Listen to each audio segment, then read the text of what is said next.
Told us she was floating down the river with her husband, and her husband kept telling her to grab anything you can grab, and she did. And she said, Barry, I caught the last tree, the very last tree right on your property.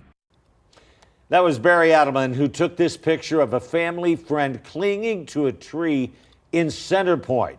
And a man stepped out on his balcony overlooking what's normally a peaceful Guadalupe River and became an angel to that woman trapped in that tree. It's truly an incredible story of survival. So a woman was camping in Ingram when she says she was swept away and carried nearly 20 miles downstream, dodging everything from RVs to refrigerators.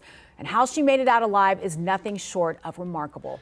Carl Jeter heard her screaming for help and shared video of those miraculous moments with Sue Calber.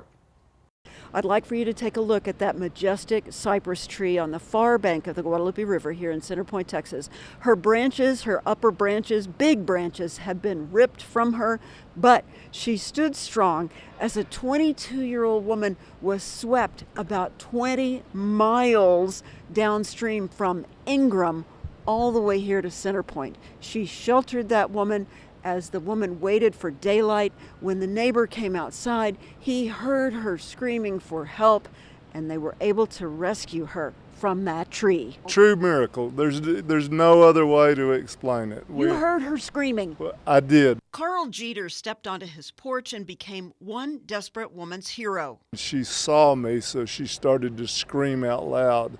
I began to holler back to her, hey, I see you, we'll get you help. Jeter flagged down a DPS trooper who summoned rescue boats. We had a little bullhorn. We were hollering back and forth at her to let her know, hey, just hang on, because she was desperate. The woman who watched 5 family members get swept away held on to hope. We brought her into our house and gave her a shower, clothed her because it had stripped all of her clothing off, and gave her something to drink. They say they called the reunification lines to report all the names, and at this point, they're waiting to see if the rest of the family from the Midland area was recovered. One final note, as we've been here this afternoon, people have been stopping by for the homeowners and the people affected by this flood.